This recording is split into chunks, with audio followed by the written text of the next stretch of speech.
Hello everyone, welcome to another session.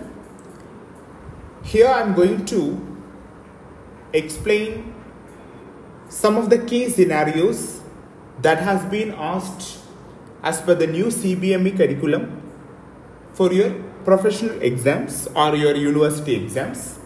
So already for the cell injury and cellular adaptations chapter, I have had a very good case scenario discussion. So the main aim of this session is to train your mind, to find the proper diagnosis and write the sub questions accordingly. So rather than the conventional straightforward questions, the recent pattern, they will give you a case scenario, you have to interpret, you have to analyze, then you will write the pathology or write the mechanisms or the etiopathogenesis behind that. So let us start with the first case scenario. A 26-year-old male comes to the OPD with complaints of pain over the right iliac fossa. So please follow step-by-step manner while you get case scenarios like this. Okay, so complaints of pain over right iliac fossa. I am encircling the keywords fever, because at the end when you finish the whole pathology, okay, now you'll be very familiar with the conditions, so you will be able to answer it correctly. But at last when they give all the case scenarios, okay, all the case scenarios together, when you finish the whole pathology, you will feel a lot of confused. So please follow step-by-step approach. Fine? Yes. So complaints of pain over the right iliac fossa, fever over the past 4 days, and on examination tenderness was felt at McBurney's point, and the complete blood count, that is CBC, okay, it reveals neutrophilia. Fine. And what is the most probable diagnosis? What are the events in acute inflammation? Outcomes of acute inflammation. Of course, in the sub question there will be a hint, okay, there will be a hint definitely lying, okay, so that you can find the diagnosis easily. So in the sub question itself it is given that acute inflammation. So right iliac fossa pain, McBurney's point, so very short duration. So definitely what will be your diagnosis? Yes, what will be your diagnosis? Anybody? Can you guess your diagnosis?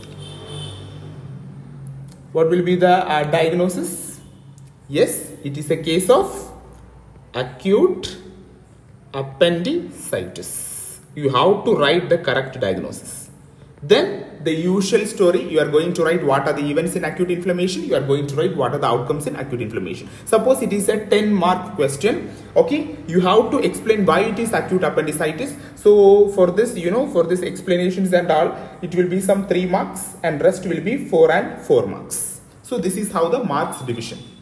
Second question, a 40-year-old male comes to OPD with cough, hemoptysis, evening rise of temperature, loss of weight, cough, hemoptysis, evening rise of temperature, loss of weight, all this, with this itself you can understand that the diagnosis is tuberculosis. You are going to substantiate why you are telling it is tuberculosis. Then we have to explain the morphology of the inflammatory events. Okay, explain the morphology of the inflammatory events. Fine.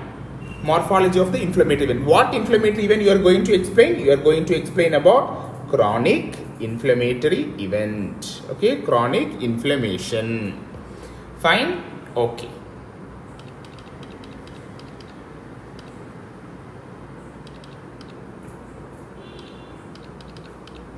Fine. Then explain the structure of granuloma with a labeled diagram. Yes, of course, because TB is a very classical example of granulomatous inflammation. Then Langerhans giant cells, or what are the giant cell? Okay, that and all the theory part that you are going to answer. So once the diagnosis is correct, you can correlate. Fine. Yes, what you should write. Okay, and please be precise in your answer. Please write points which is very specific towards your diagnosis. Coming into the third case. A 19-year-old boy came to surgery OPD with an incised wound with well-defined margins. Incised wound with a well-defined margin. See, incised, well-defined. So what type of healing occurs and why?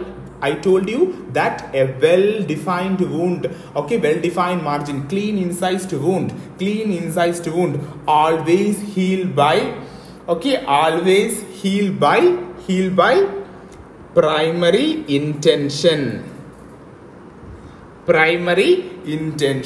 okay.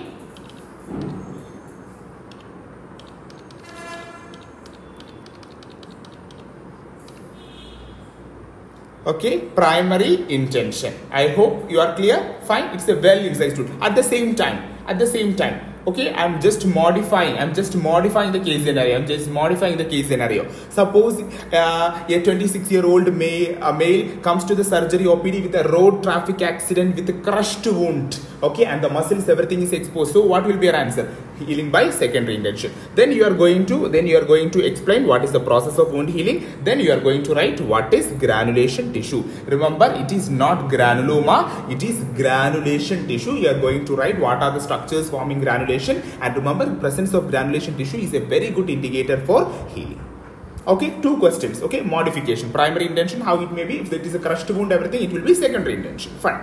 Finally, to the last question. A 60-year-old male come to surgery OPD with an overgrowth over a healed wound over 3 months. So already it is a healed scar, okay, wound, but after above that wound there is an overgrowth for 3 months. And remember, they have given the overgrowth has extended beyond the margins.